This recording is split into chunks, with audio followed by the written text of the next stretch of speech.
Aleluia. Quem é esse homem aí? Quem é esse homem aí? Não, gente. Quem é esse homem aí? Não, nossa, gente. Vocês jantaram. Quem é este homem aí? Oh, responde. Vamos lá. Quem é esse homem aí? Amém. As crianças aqui estão mais fervorosas. Vamos passar para a próxima imagem aqui.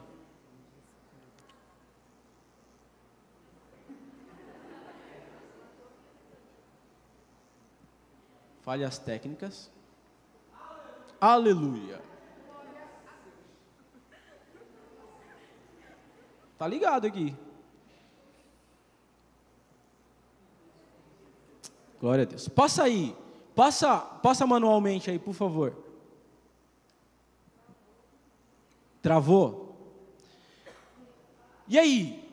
Olha esta imagem. Olha que imagem que a gente vê diariamente, vê nos vídeos, aí às vezes tem até uma música sombria, né? Olha isso aí. É uma imagem de quem? De Jesus tirando braço de ferro com o diabo. E tem muito Instagram com essas imagens aí, ó. Da hora. Vamos lá. Passa um pouquinho mais adiante, se passar. Aleluia. Glória a Deus. Aí, olha este versículo. Não cai uma folha da árvore sem que Deus não permita. Tem uma, pode tirar. Tem um outro versículo na palavra do Senhor, que é citado muito nos púlpitos. Se você não vem pelo amor, vem pela dor. Da hora, né? Então vamos lá. Amém. Vamos ler a palavra do Senhor, em nome do Senhor Jesus Cristo, que diz assim: o discurso de Paulo em Atenas, ao Deus desconhecido. Enquanto Paulo esperava em Atenas, o seu espírito se revoltava em face da idolatria dominante da cidade. Por isso, dissertava nas sinagoga entre os judeus, os gentios e os piedosos, também nas praças, todos os dias os que ali se encontravam. E alguns filósofos epicureus históricos contendiam com ele, e havendo quem perguntasse: o que quer dizer esse tagarela? E outros: parece um pregador de deuses estranhos, pois pregava Jesus e a ressurreição.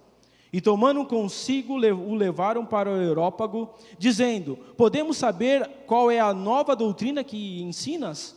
Posto que nos traze aos ouvidos coisas estranhas, e queremos saber o que vem a ser isso. Pois todos em Atenas, estrangeiros residentes de outra coisa não cuidavam, a não ser de ouvir as últimas novidades. Então Paulo, levantando-se no meio do Areópago, disse: senhores atenienses, vejo que em tudo são acentuadamente religiosos, ou são extremamente religiosos. Porque passando e observando, os vi o objeto do vosso culto, e encontrei um altar, no qual está escrito: ao Deus desconhecido. Pois estes adorais sem conhecer, é precisamente aquele que eu vos anuncio, o Deus que fez o mundo e tudo que nele existe, sendo o Senhor do céu e da terra, e não habita em santuários feitos por mãos humanas, e nem é servido por mãos humanas, como se alguma coisa precisasse, pois ele mesmo é quem todos dá a vida e a respiração e tudo mais. Amém? Até aí, vamos orar.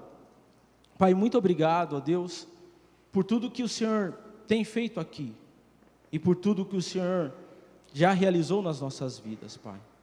Te pedimos agora que o Teu Espírito, Senhor, possa falar aos nossos corações, ó Pai eterno, e possa nos tirar da nossa zona de conforto, ó Senhor amado, e que o Teu Espírito ilumine os olhos e o entendimento do nosso coração, Pai, porque nesta noite nós queremos Te conhecer mais e mais, em nome de Jesus. Amém e amém. Antes de nós entrarmos propriamente no texto, a forma que eu conheço Deus é a forma que eu vou me relacionar com Ele. A forma que eu entendo de Deus, a forma que eu conheço, vai afetar diretamente o meu relacionamento com Ele. E por isso que é importante nós entendermos e sabermos qual é o Deus que nós estamos servindo. Aleluia. E não funciona. Esquece. Aleluia. Então a forma que eu conheço vai influenciar no meu relacionamento. Olhando para o texto, Paulo, essa passagem que nós acabamos de ler, ela é conhecida como o discurso de Paulo em Atenas. Atenas, nós precisamos nos situar aonde era Atenas, o que Atenas significava e o que Atenas representava e ainda representa nos nossos dias de hoje.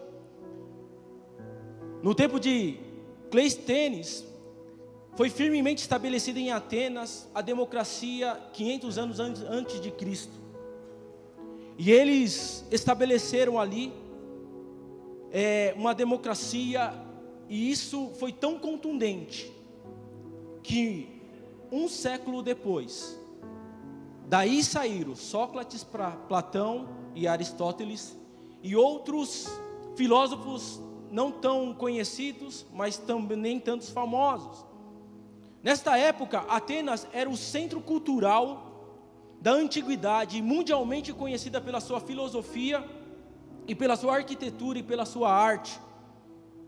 Das 3 grandes cidades universitárias, de Atenas, Társio e Alexandria, Atenas era a mais famosa, e Paulo era de Tarso, professor acadêmico.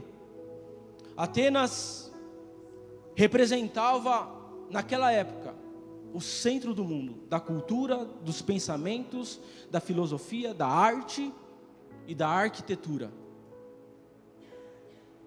Nós vamos ver que nos dias de Paulo, Atenas já não era tão importante como ela foi. Quando Paulo passa por Atenas, passa mais ou menos 50 anos depois de Cristo. E politicamente falando, ela já não representava tanto, mas ela influenciou uma geração. Mas ela continuava sendo a Meca da intelectualidade.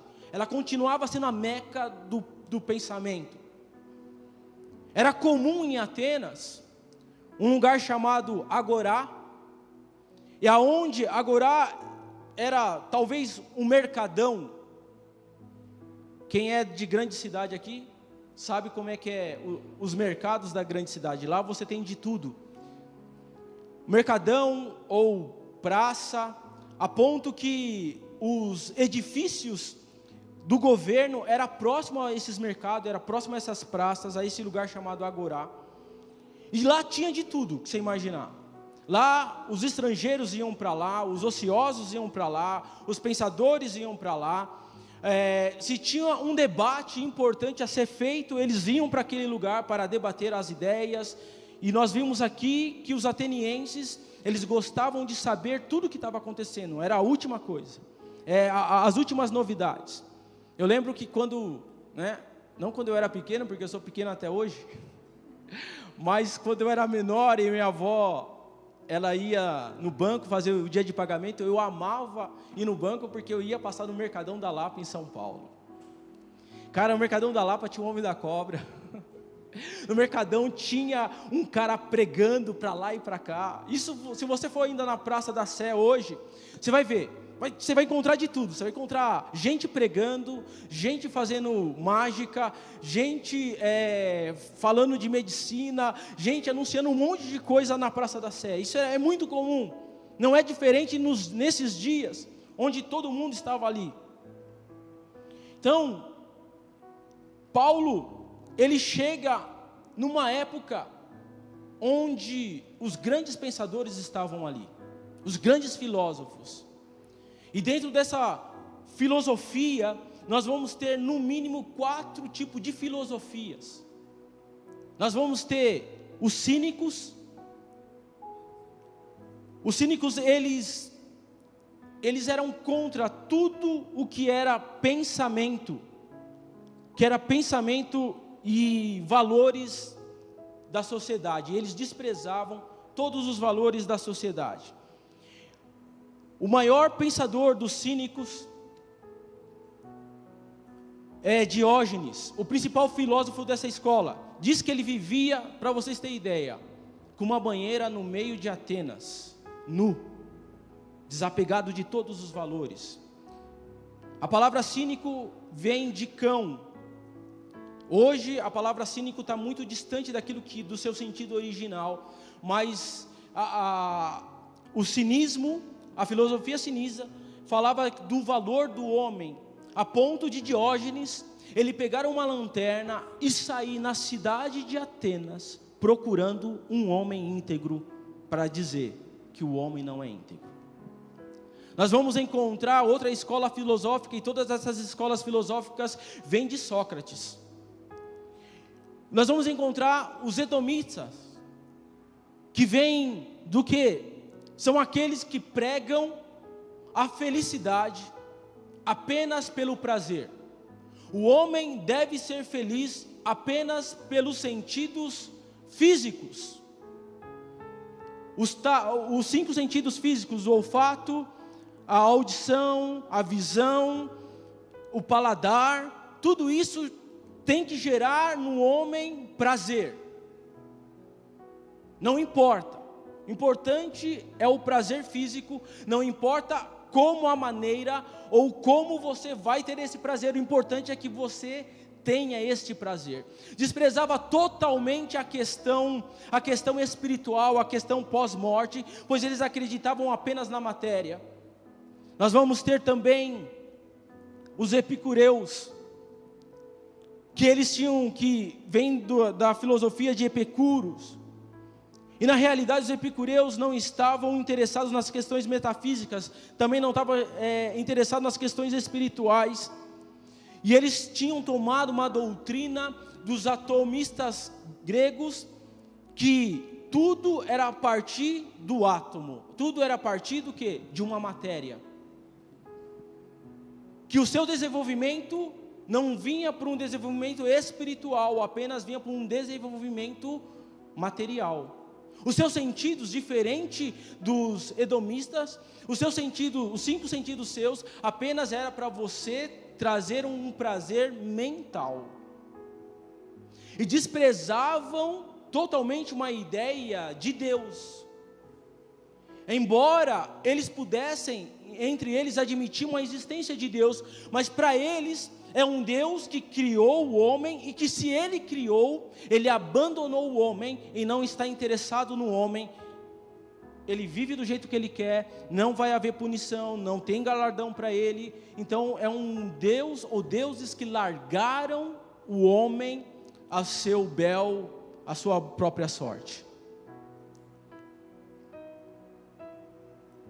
E aí nós temos outra escola de pensamentos que vai ter influência diretamente na vida cotidiana da igreja, e vai ter, até hoje tem reflexo disso. Nós temos os estoicos, a filosofia estoica.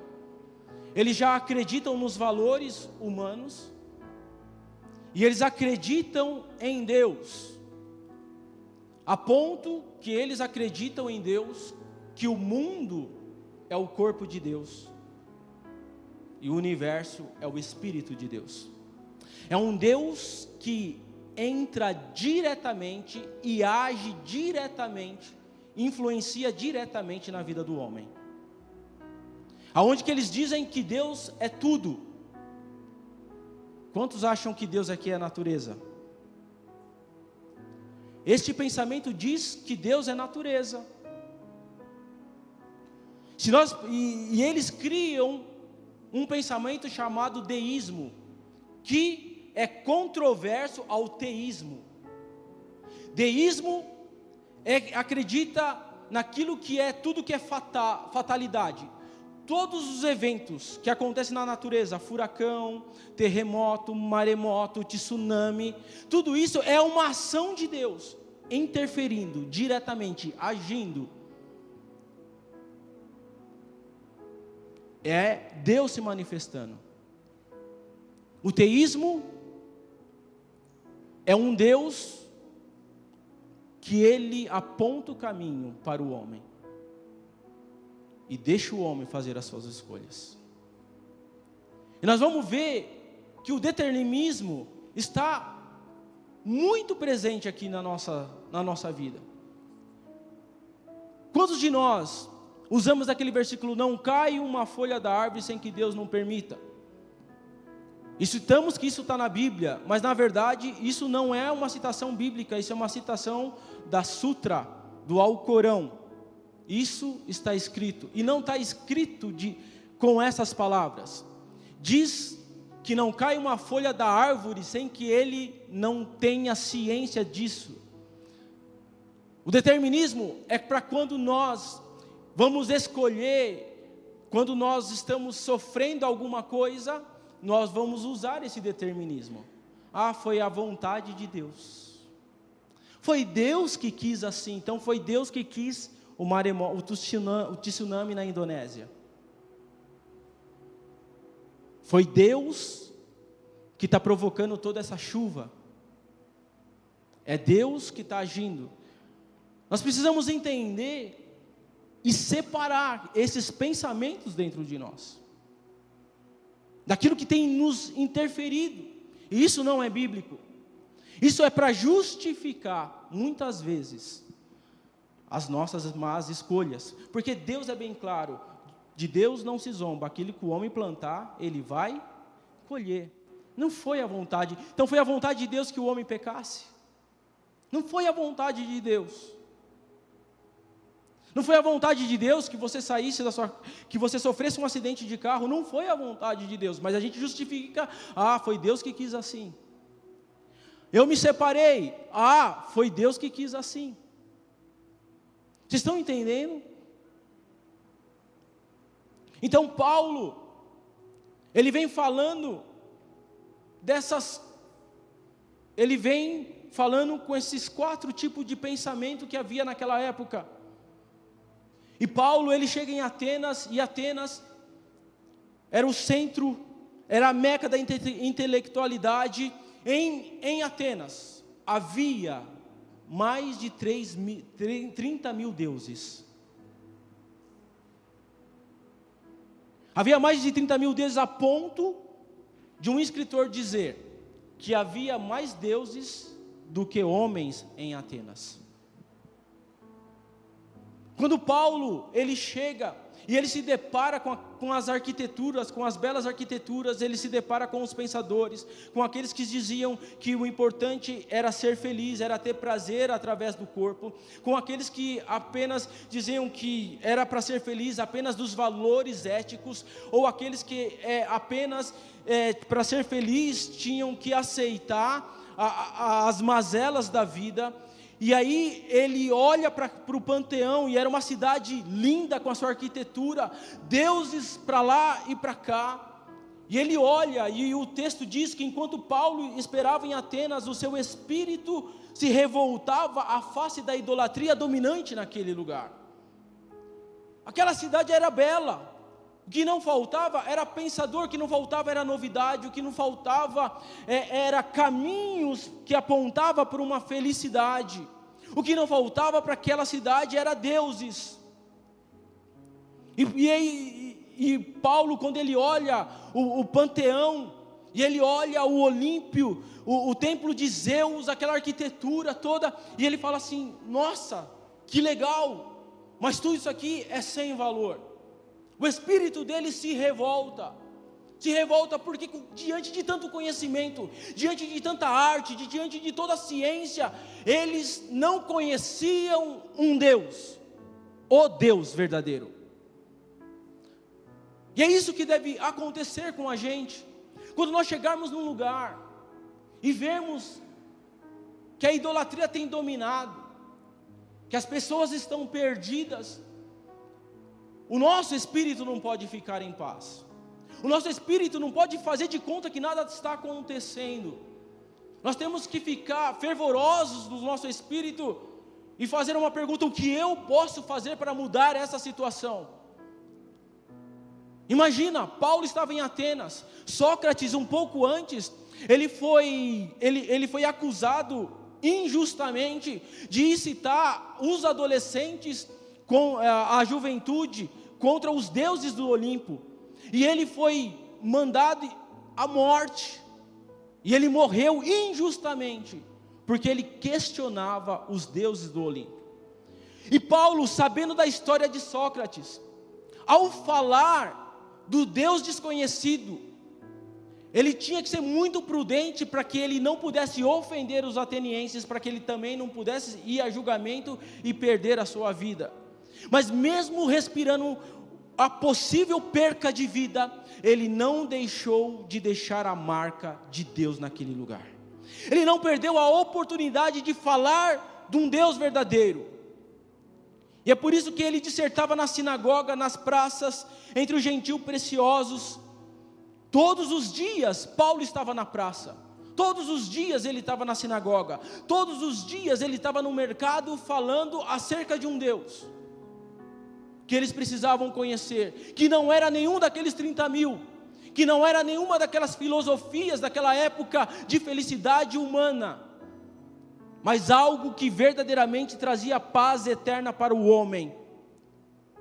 E é interessante que no versículo 18, na parte B, fala assim: o que parece dizer esse tagarela? Olha que interessante, é igual quando você está numa roda de amigos, e aí de repente o seu amigo está falando um monte de besteira, e você fala assim: o que esse cara está falando? O que você está falando? E eles falaram assim: não, o que esse tagarela está falando?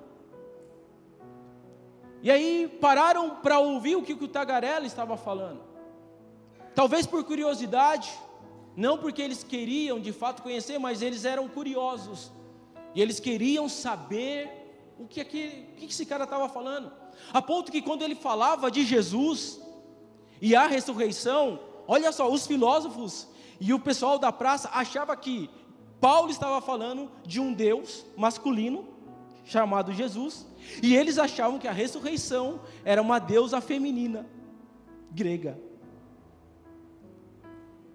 E aí, o que ele está ensinando? Essas coisas estranhas, falando de Jesus.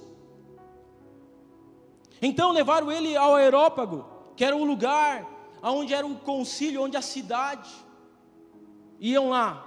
Era um lugar de julgamento, um tribunal.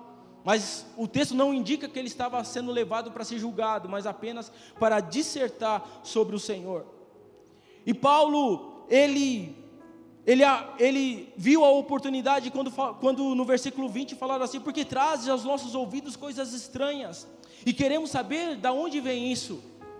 Olha, vamos parar para que esse cara está falando, vamos prestar atenção para que esse cara está falando. De repente, é uma oportunidade que a gente tem de falar, de aprender, ou de discutir, porque eles viviam para isso. Pois todos em Atenas, estrangeiros e residentes, não cuidavam senão de ouvir as últimas novidades. E irmão, todo mundo gosta de ouvir as últimas novidades. Gosta ou não gosta? Todo mundo quer estar por dentro das últimas novidades, das últimas coisas, dos últimos acontecimentos. Então Paulo, se levantando no meio do Areópago, e disse: senhores atenienses, em tudo vejo acentuadamente religiosos. Em Atenas também havia judeus, havia pessoas bem intencionadas, principalmente os estoicos eram extremamente religiosos. Os judeus que haviam naquele lugar eram extremamente religiosos.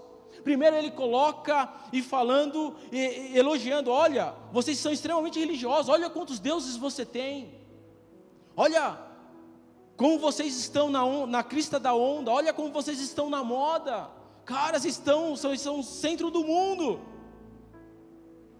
Mas parece que aqui o tagarela tem alguma coisa para falar para vocês. Ousado no Senhor. ousado no Senhor. E aí, o que Paulo fala? Olha, vocês são religiosos, mas essa religiosidade de vocês não tem feito vocês enxergar o que vocês deveriam enxergar. Ele fala, passando e observando os objetos do vosso culto, encontrei também no altar, na qual estava inscrito, ao Deus desconhecido. A estes vocês adoram, a este vocês honram, e é esse que eu vim vos anunciar. Paulo falou, olha, no meio de todos esses deuses, há um altar aqui de um Deus desconhecido. Vocês adoram o que não conhecem, vocês honram aquele que você não conhece. É incrível, mas é a mesma palavra que Paulo está usando, é a mesma palavra que Jesus usa quando ele encontra com a mulher samaritana. Quando Jesus encontra com a mulher samaritana, ele fala, olha, vocês samaritanos, vocês adoram o que vocês não o conhecem. Vamos pensar, vamos parar para pensar, vamos parar para refletir. Você imagina, você ser devoto a um Deus que você não conhece. Você adorar um Deus, cumprir os seus mandamentos, mas você não o conhece. Talvez o Deus que você conheça é o Deus apresentado da religião. Eu quero que você volte se possível, para que você volte no primeiro slide da imagem. Olha ali. Eu não sei por que vocês ficaram com medo, muitos de vocês, mas quando você olha, você fala, esse cara é Jesus. Sim ou não? Porque é o Jesus que aparece nas séries, é o Jesus que aparece nos filmes. Só que a gente tem que olhar que esse Jesus não é um Jesus bíblico. Sabe por quê? Lá em Isaías, no capítulo 53, versículo 2.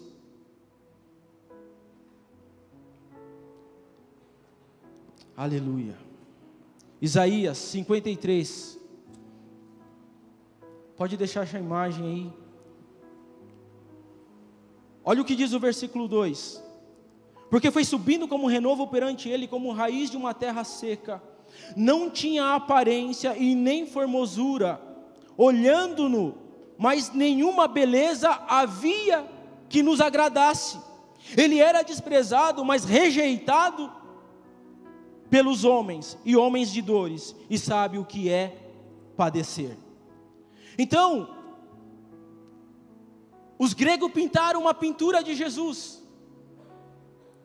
os filmes pintaram uma aparência de Jesus, a mídia anuncia um Jesus, os pregadores do presente século, do presente momento, apresentam Jesus. Você pode colocar a aparência, talvez, provável de Jesus? É interessante que esse Deus desconhecido não era somente lá. Esse Deus desconhecido continua no nosso meio. Porque essa provavelmente era a aparência de Jesus. E aí, o pastor Firley, da igreja do pastor Luciano Subirá, ele diz num seguinte estudo, que muitos pregadores do dia de hoje que a gente assiste, muitos escritores de livros que a gente compra, que muitos dos YouTube que a gente vê, não deveria ser visto por nós, porque são inimigos da verdade. Por isso que o Senhor, Ele diz na sua palavra, conhecereis a verdade e a verdade vos libertará. O Senhor diz na sua palavra, examinais as Escrituras, porque dela eu me testifico. Porque um evangelho parecido com o de Jesus está sendo anunciado, mas não é o evangelho da salvação. Você pode colocar a outra imagem de Jesus tirando o braço de ferro?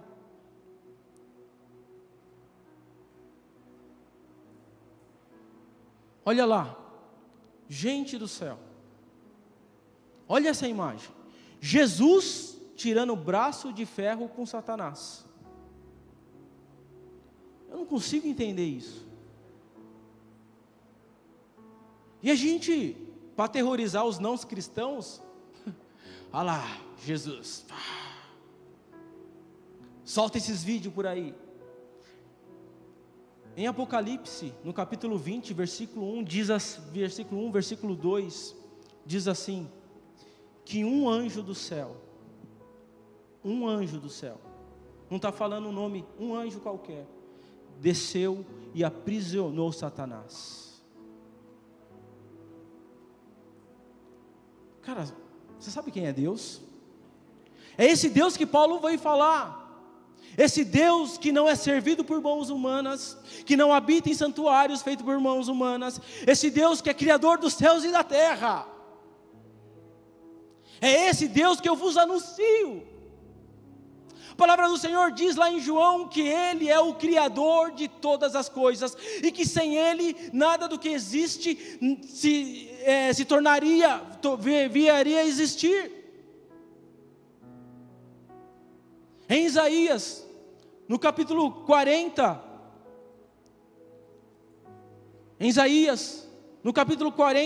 a partir do versículo 12 e do versículo 13, diz que o Senhor, Ele mediu o universo com a palma das suas mãos, que Ele pegou o oceano com a concha de suas mãos. Em Isaías diz que a terra é o estrado dos seus pés.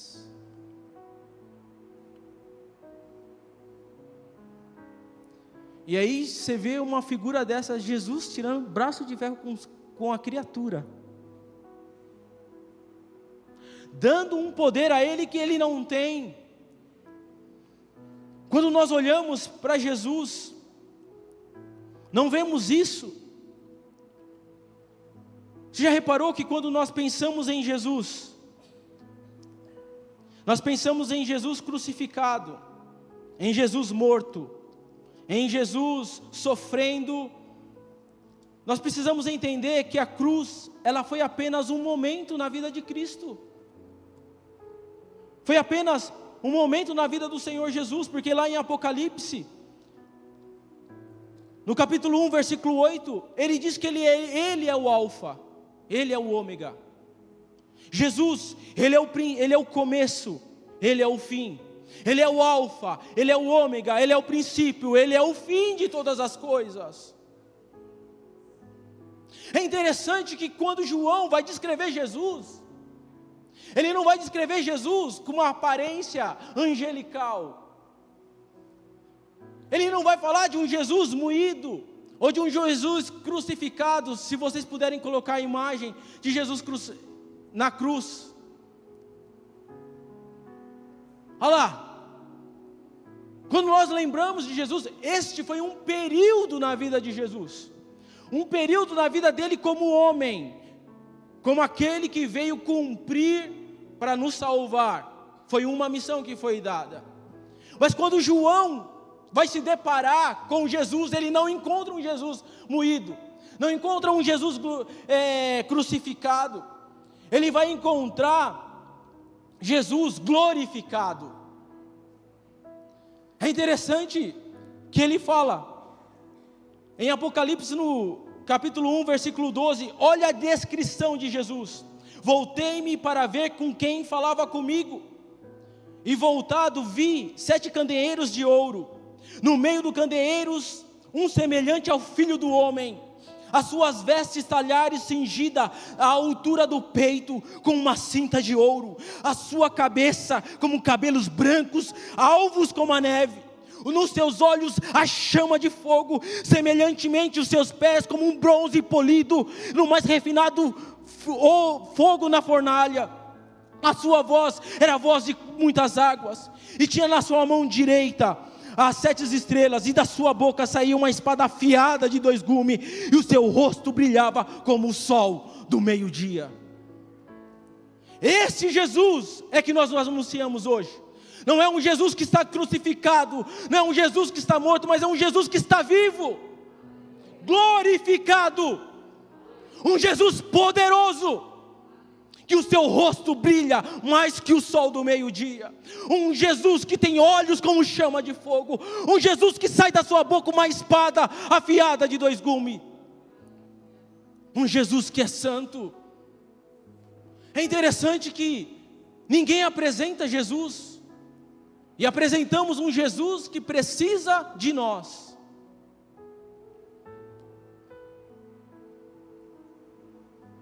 Ele é um Jesus que não precisa de nós. E parece que quando a gente adora o que não conhece, parece que vir à igreja é fazer um favor a Jesus. Estar no ministério é fazer um favor a Jesus. Receber Ele é fazer um favor a Jesus. Quantas doutrinas têm deturpado a visão real de quem é Jesus Cristo?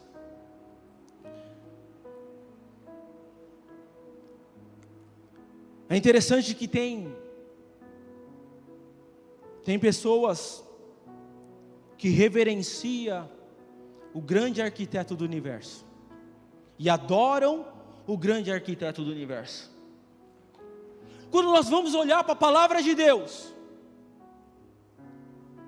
em Provérbios no capítulo 8, a partir do versículo 22, nós vamos ver um relato que nos deixa de boca aberta. Em Provérbios, no capítulo 8, versículo 22, olha o que diz: o Senhor me possuía no início de sua obra, antes das suas obras mais antigas. Desde a eternidade fui estabelecida, e desde o princípio, antes do começo da terra, antes de haver o abismo, eu nasci. Antes de formassem os montes, antes que fossem firmados, ou de haver outreiros, ou ainda antes de ter feito a terra, nem as ampliações, nem sequer o princípio do pó do mundo, Ele preparava os céus, e eu estava ali, traçava o seu horizonte sobre a face do abismo, a qual firmava as nuvens, estabelecia sobre a fonte do abismo, fixava ao mar o seu limite, para as suas águas não ultrapassarem os seus limites, quando compunha os fundamentos da terra. Então eu estava com Ele, e eu era o seu arquiteto. Cara, sabe quem está falando isso? É a sabedoria. A sabedoria, ela foi o arquiteto de Deus na criação do mundo. E tem gente que adora a sabedoria, reverencia a sabedoria. Ele é mais do que a sabedoria. Se Ele criou a sabedoria, o quanto esse Deus é, quem Ele é? Se a sabedoria criou tudo que a gente existe, era o arquiteto. Quem é esse Deus poderoso? Uau, cara, Deus é demais. Que revelação profunda.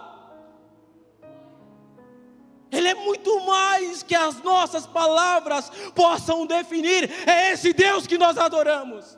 É esse Deus que hoje nós anunciamos. É o Rei da Glória. Quem é o Rei da Glória? O Senhor dos Exércitos, forte e poderoso. Ele é o Rei da Glória. Aleluia. Bendito seja Deus. Ele é o Rei da Glória. Cara, isso tem que mudar a nossa vida. Algo que a sabedoria não pode te dar, algo que o prazer físico não pode te dar, algo que a nossa ética humana não pode nos dar, algo que a riqueza não pode nos dar. Ele pode nos dar tudo. Aquilo que eu e você procuramos não está em prazeres físicos e momentâneos. Prazer de 5 minutos, depois acaba. Um prazer de uma noite, um prazer de uma bebedeira, um prazer de comprar algo que amanhã já passou o seu valor e você vai ficar frustrado porque você tem que comprar algo de novo. Não! Ele quer encher o nosso vazio, porque Ele colocou no meu coração, no seu coração, a eternidade. E nada que está neste mundo, nem as maiores sabedorias, nem as maiores riquezas, nem os maiores prazeres, nem as maiores riquezas poderão nos dar aquilo que Ele pode nos dar, que é paz com Deus. Louvado seja Deus. Ele é o Rei da glória. Ele é o Rei da glória. A verdade, irmãos, que nós nos perdemos como os atenienses se perderam, como os religiosos se perderam. Se nós de fato o conhecêssemos Ele como Ele é, a nossa postura na igreja seria uma postura diferente. Talvez os posts das nossas fotos em rede social, metade que está lá não estaria. Talvez a nossa maneira de se vestir mudaria se nós de fato conhecêssemos Ele. O nosso linguajar mudaria se de fato nós conhecêssemos Ele. Porque a forma que eu conheço é a forma que eu vou me relacionar com Ele. Ele é um Deus santo, Ele é um Deus poderoso, Ele é um Deus imensurável. Em inglês a gente fala, it's amazing God.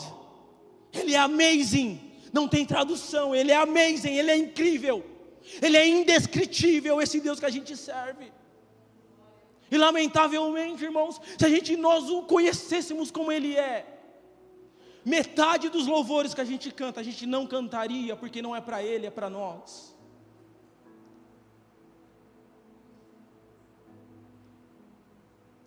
Se nós o conhecêssemos de fato, porque o crente moderno, desculpa a sinceridade, eu preciso falar com você, porque você é a geração que vai suceder, que tem nos sucedido. O crente moderno transformou Deus em servo, e Ele mesmo é o seu Senhor. O crente moderno não sabe o seu lugar. Eu exijo, eu determino. Vem cá.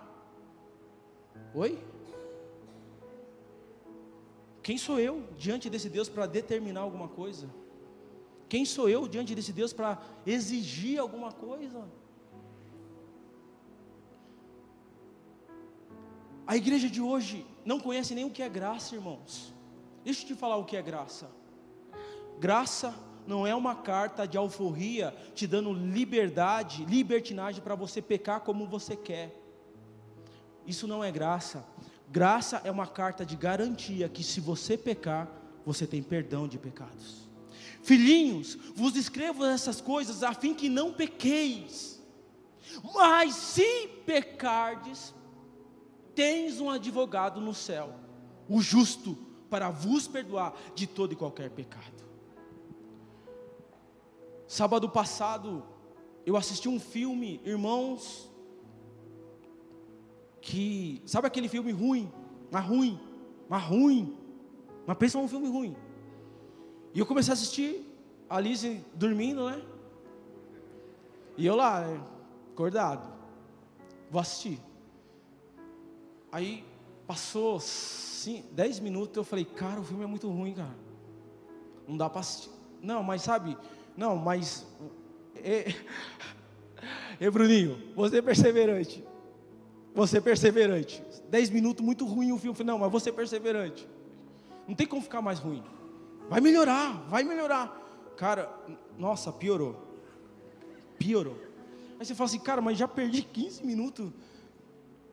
Não vai ser tão ruim. Cara, foi.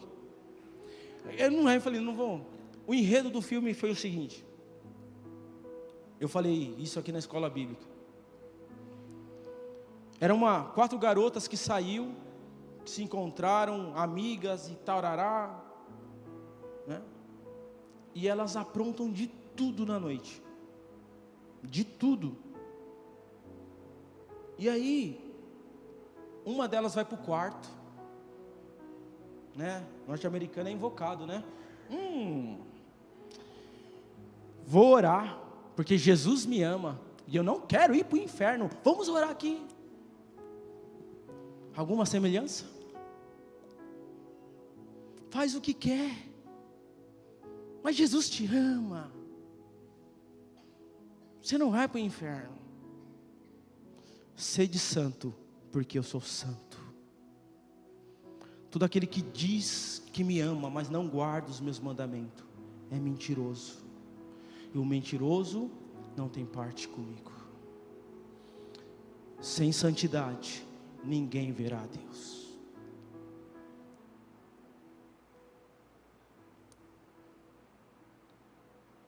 O Deus que vos anuncio hoje é o Deus dos céus e da terra. É um Deus que está de braços abertos nesta noite para te receber, porque Ele faz um convite: vinde como estás. Se coloca de pé na presença do Senhor.